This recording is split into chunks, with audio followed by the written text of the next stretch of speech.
Dear students, हम कहाँ पर थे? हम पढ़ रहे थे वुल के बारे में। और वुल किन किन एनिमल से गेन होती है, तो हमने पढ़ लिया था कैमल के बारे में, गोट के बारे में। अब हम पढ़ रहे थे शिप के बारे में।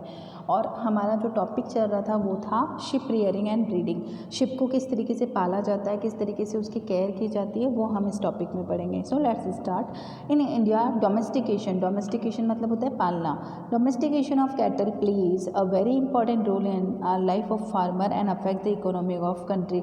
हमारे यहाँ हमारा जो देश है ना, वो एग्रीकल्चर ज़्यादा बेस्ड है, कृषि प्रधान देश है हमारा, जहाँ पर अधिकतर लोग किसके ऊपर डिपेंड होते हैं? एग्रीकल्चर के ऊपर डिपेंड होते हैं। तो ये लोग खेती के साथ साथ जानवरों को भी पालते हैं, जो कि इनको बहुत ज़्यादा फ़ायदा पहुँचाता है।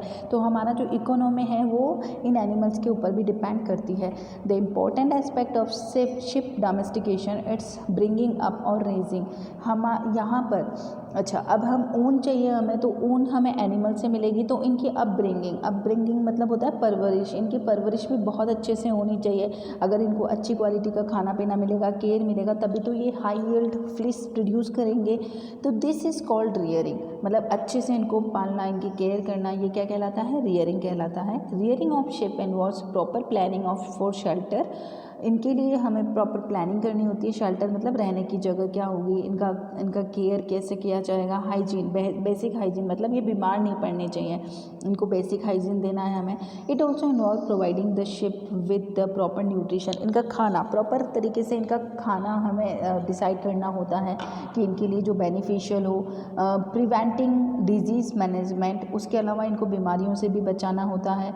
और सिलेक्टिव ब्रीडिंग क्या होती है कि एक बेस्ट फीचर वाला मेल शिप और बेस्ट फीचर वाली फीमेल शिप के बीच में क्रॉस करवाया जाता है, जिससे उनके जो बेबी शिप बनते हैं ना, वो बेस्ट क्वालिटी के बनते हैं। और इस प्रोसेस को बोलते हैं हम क्रॉस ब्रीडिंग।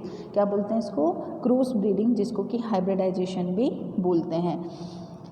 ठीक है, ये इस पैराग्राफ में वो लिखा हुआ है उसके बारे में। अब आता है हमारे पास, sheep does not required any special structure shelter. ऐसा कुछ स्पेशल ज़रूरी नहीं होता इसके लिए कि बहुत मतलब घर होना चाहिए जैसे हमारे लिए होता है, कहीं भी रह लेती है। छोटा सा बस ये है कि सर्दी गर्मी बारिश से इनको प्रोटेक्ट करना होता है। They are generally kept in open yard में रखा जाता है इनको, एंड फेंस अराउंड इट, और उसके चारों ओर फेंस लगा दिए जाते हैं। मतलब प्रोटेक्टेड एरिया को क्या कर दिया जाता है? प्रोटेक्ट कर दिया जाता है, कांटों वाली जो पेड़ होते हैं वो लगा के, ताकि इनको कोई एनिमल हार्म नहीं पहुंचाए। And enclosure of 15 and 15 is sufficient to keep 40-50 sheep. ठीक है, इतना एरिया जो होता है वो उसमें 40 से 50 भेड़ों को रखा जा सकता है। Ship feed on green natural grass. इनका जो खाना होता है जनरली वो क्या होता है? ग्रीन पेड़ पौधे खाते हैं, पेड़ पौधे तो नहीं, ग्रास खाते हैं, हरी घास जो है। वीड्स खाते हैं, हर्ब्स खाते हैं, फार्म वेस्ट खाते हैं, जो भी खेत में जो वेस्ट मटेरियल निकलता है वो भी ये खा लेते हैं। In winter when grazing is out of bounds, sheep are kept indoors and fed on dry fodder and grains. और सर्दियों में क्या होता है? घास की कमी हो जाती है, हरी घास जनरली सर्दियों में नहीं मिलती है, तो इसलिए इनको अंदर रखा जाता है, और वहाँ पर जो सूखा चारा होता है और जो ग्रेन्स होते हैं, अनाज होते हैं, वो इनको खिलाए जाते हैं। To important the quality and production of wool, cross breeding programme has been undertaken at a number of research center in our country।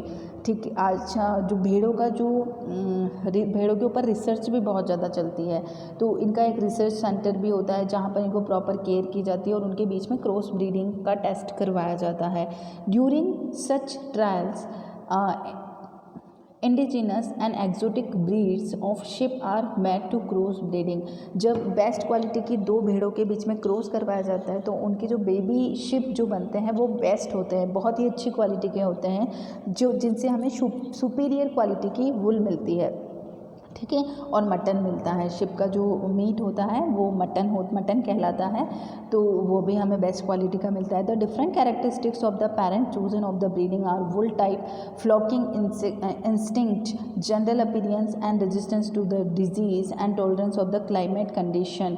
जो बेस्ट जो शिप बनते हैं क्रॉस ब्रीडिंग के बाद, वो कैसे होते हैं? ठीक है, जनरली हर एनवायरनमेंट के लिए वो सुटेबल होते हैं, उनका अपीयरेंस अच्छा होता है, रेजिस्टेंस टू डिजीज़ से वो रेजिस्ट करते हैं, मतलब आसानी से बीमार नहीं पड़ते हैं, और क्लाइमेट की हर कंडीशन को बियर कर सकते हैं। A superior quality ship with desirable characteristics will be formed eventually after continuous selection of breeding program. Such process of selecting parent, पहले हम पेरेंट जो मेल शिप है और फीमेल शिप है उनको सिलेक्ट करेंगे, बेस्ट क्वालिटी की होनी चाहिए वो, ठीक है, और उनमें से सिलेक्ट करके उनके बीच में क्रॉस करवाएंगे, जिससे क्या होगा, जो उनका बेबी शिप बनेगा वो बेस्ट क्वालिटी का होगा और उसमें हमारे जो हम चाहते हैं वैसे कैरेक्टर उसमें डेवलप होंगे।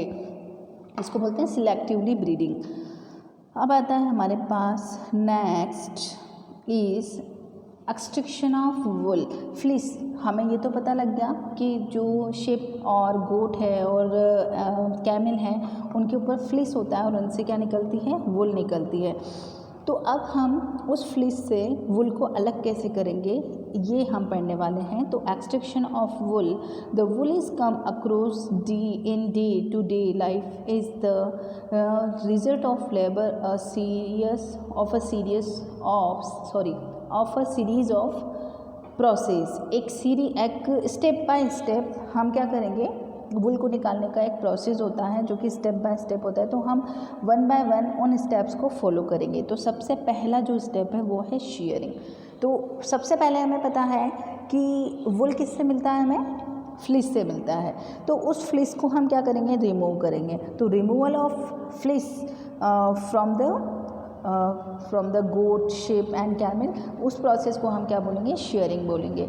Sharing is done also in summer month. Shearing जो है वो उसके लिए बेस्ट जो टाइम है वो समर होता है। क्यों? क्योंकि विंटर में तो एनिमल्स को भी तो खुद को उनको सर्दी लगेगी, तो फ्लिस से तो उनको बचाता है सर्दी से। तो हम उसको कब रिमूव करेंगे, गर्मी में रिमूव कर देंगे और सर्दी तक दोबारा वो ग्रो हो जाती है, ठीक है, फ्लिस दोबारा क्या हो जाती है, ग्रो हो जाती है। So that by the time it's winter the new coat of hair grows protect to sheep from cold, दोबारा आ जाता है coat. And it is done manually with a large razor. कौन करता है फ्लिस को रिमूव, कौन करता है, रेजर से। ह्यूमी करते हैं, ह्यूमन बीइंग करता है, रेजर से करता है। ऑटोमेटिक शेयरिंग मशीन या फिर एक ऑटोमेटिक शेयरिंग मशीन भी आती है, वो भी करती है। Shearing can be compared to the haircuts so it does not hurt the sheep, ठीक है, ये इससे शिप को कोई नुकसान नहीं होता। The outer most layer of the skin is shared is dead tissue. Outer most जो लेयर होती है वो डेड होती है, तो उसको हटा देते हैं, तो उससे शिप को कोई नुकसान नहीं होता।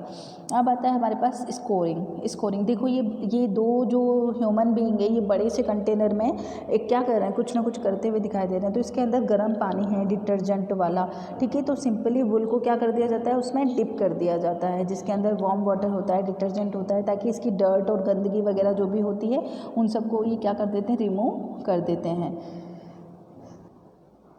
अब आता है हमारे पास सॉर्टिंग में क्या होगा, हम जो उसके अंदर जो बड़े से कंटेनर के अंदर जो हमने ऊन डिप करके रखी थी उसको निकाल लेंगे, सुखा लेंगे। This process involve grouping of wool according to its texture. उसके बाद हम ग्रुपिंग करेंगे कि जो बहुत सारी वुल है उसमें हम अलग अलग तरीके की वैरायटी वाली वुल को क्या करेंगे, अलग अलग वुल को नहीं, फ्लिस को क्या करेंगे, अलग अलग करेंगे, ठीक है, कि किस तरीके की, कोई मोटी है, कोई पतली है, किसी का शाइन अलग है, कलर अलग है, इसके अकॉर्डिंग उनको अलग अलग ग्रुप में डिवाइड कर लिया जाता है। Pieces, bills and crutching locks its quality of fleece that decide the grade of the wool according to its length क्या है, टेक्सचर क्या है, कलर क्या है, कितना ज़्यादा है, स्केल क्या है, स्ट्रक्चर क्या है एंड फाइननेस कितनी है, इसके अकॉर्डिंग हम ग्रुप में डिवाइड कर लेंगे, ठीक है। उसके बाद क्या होगा, उसके बाद हम इसकी क्या करेंगे, डाइंग करेंगे। ये आपने अलग फ्लिस को अलग अलग ग्रुप में डिवाइड कर लिया, उसके बाद हम इसको कलर करेंगे, ठीक है, डाइंग मतलब कलर करना। डिफरेंट टाइप ऑफ कलर में इसको क्या कर दिया जाता है, डाई किया जाता है अपने डिज़ायर के अकॉर्डिंग। उसके बाद हम वीविंग एंड निटिंग, उसके बाद इससे वही इसको जो लंबे लंबे धागे थे, धागे ही तो हैं, ये क्या है, फाइबर क्या है, धागे ही तो हैं। तो फ्लिस से हमने क्या बना लिया, धागे बना लिया। अब उस धागे को क्या करेंगे, हम बुनेंगे, वीव करेंगे उसको, या तो मशीनों से करेंगे या हम करेंगे। The woolen fibers are strengthened by putting them through rollers which are then stretched and twisted into the yarn। उसके बाद एक एक धागे को अलग लंबाई में फॉर्म किया जाता है, एक एक धागे को अलग करके उसके बाद इसका रोल बनाया जाता है। उसके बाद एक जो धागा है, सिंगल धागा, उसको ट्विस्ट किया जाता है, जैसे चोटी बनाते हैं ना, ठीक है, दो तो उस तरीके से ट्विस्ट किया जाता है, दो अलग अलग धागों को ट्विस्ट किया जाता है, एक दूसरे के अंदर जोड़ दिया जाता है, उसको बोलते हैं यान। इससे क्या होता है, स्ट्रॉन्ग बन जाता है, वो थोड़ा सा उसमें थिकनेस आ जाती है। उसके बाद these yarn are wound to form balls, उसके बाद इसका बॉल बना लिया जाता है, ठीक है। इस तरीके से जो यान बना है उसको रोल कर लिया जाता है, यूज फॉर निटिंग, और उसके लिए उसके बाद वो हमारे घर तक पहुंच जाता है, और घर पर पहुंचकर हम उसको क्या कर सकते हैं, निटिंग मतलब बुन सकते हैं, उससे स्वेटर बना सकते हैं, क्लॉथ बना सकते हैं। उसके बाद आता है हमारे पास silk is also very very important natural fibre. ये भी क्या करता है, बहुत ज़्यादा कॉस्टली फाइबर होता है ये।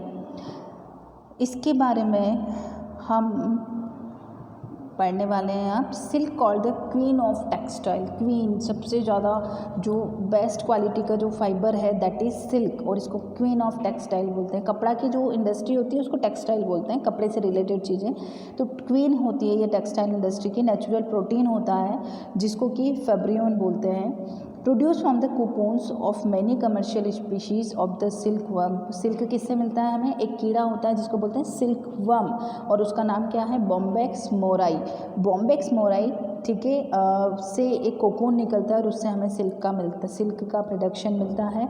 सिल्क को पालना, जिस तरीके से हमने भेड़ों को पाला था उसी तरीके से सिल्क को भी पाला जाता है, कीड़ों को भी पाला जाता है। हाँ बिल्कुल, कीड़ों को भी पालते हैं। इनका जो बेस्ट चीज़ होती है, बेस्ट प्लांट्स होते हैं जिनको ये खाता है, उसके बड़े बड़े पेड़ लगाए जाते हैं और उनके ऊपर इनको ग्रो करवाया जाता है, जिसको कि शहतूत का पेड़ बोलते हैं, ठीक है, मलबरी लीव्स बोलते हैं, वो इनका फेवरेट खाना होता है। तो हम इनको वहाँ पर पालते हैं, और इनको पालना क्या कहलाता है, सेरीकल्चर। क्या कहलाता है, सेरीकल्चर, ठीक है। इसके बारे में हम डिस्कस करेंगे नेक्स्ट वीडियो में। Okay, till then take care of you, have a